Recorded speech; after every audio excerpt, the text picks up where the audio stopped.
Aujourd'hui avec Robert C. Qu'est-ce qu'un paléontologue exactement? Qu'est-ce qu'il recherche et quel est son rapport avec les dinosaures? Vous allez découvrir tout cela aujourd'hui avec Robert C.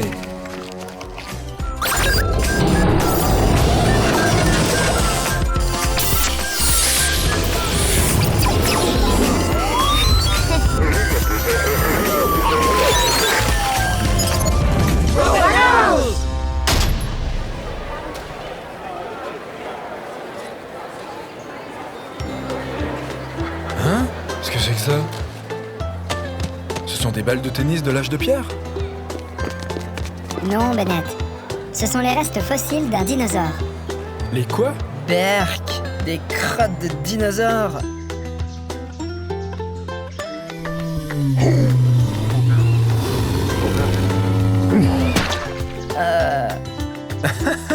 Pourquoi est-ce qu'on met des crottes de dinosaures dans un musée? C'est vraiment dégoûtant. Pas du tout, Bennett.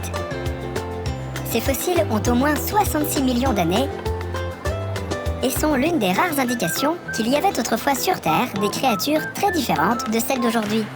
Grâce à eux, les chercheurs ont découvert que... Quoi? Il y a des chercheurs qui étudient les crottes de dinosaures? Eh bien, presque. On les appelle d'ailleurs des paléontologues, et ils n'étudient pas seulement les crottes de dinosaures. C'est quoi un paléontologue, Robert?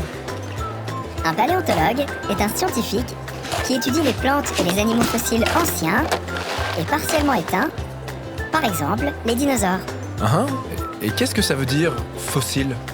Un fossile est le reste fossilisé d'êtres vivants qui ont plus de 10 000 ans.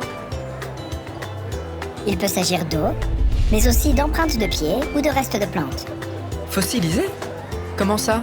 Imaginons qu'un dinosaure a traversé le lit d'une rivière presque à sec et y a laissé une empreinte. Peu de temps après, un volcan entre en éruption et l'empreinte est recouverte de cendres. En ajoutant de plus en plus de cendres, ou même de sable et de boue, l'empreinte devient totalement hermétiquement recouverte et le reste pendant des millions d'années. Waouh, cool! Et que font les paléontologues quand ils trouvent un fossile comme ça? D'abord, le fossile doit être extrait du sol.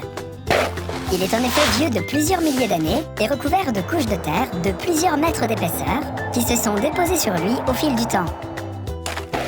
Il faut aussi travailler avec une grande précaution pour ne pas casser les fossiles. Parfois, les paléontologues utilisent même un pinceau pour cela. Trop cool! Mais pourquoi ne se contentent-ils pas de déterrer seulement les os? Avant que les paléontologues puissent déterrer complètement les fossiles, il faut d'abord prendre une photo du site et de l'orientation du fossile afin de pouvoir mieux l'identifier par la suite. Et ensuite? Les fossiles sont ensuite emmenés dans un laboratoire, nettoyés soigneusement, et on commence à les réassembler pour reformer le squelette entier. Waouh! Mais cela doit prendre une éternité. Oui, cela peut prendre un certain temps avant que le squelette soit correctement reconstitué, car il y a beaucoup d'eau et tous ne sont pas complètement conservés. Cool!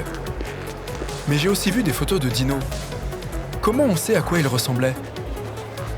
Il n'est pas possible d'en être sûr à 100%. Mais les paléontologues peuvent le reconstituer grossièrement sur la base de la structure osseuse. Les os fournissent également aux paléontologues des informations sur l'âge du dinosaure et s'il était carnivore ou herbivore. Trop cool! Quand on rentrera à la maison, on creusera dans le jardin. Peut-être qu'on trouvera un squelette de dinosaure. Oh oui, cherchons des fossiles! Bonne idée! Allons-y!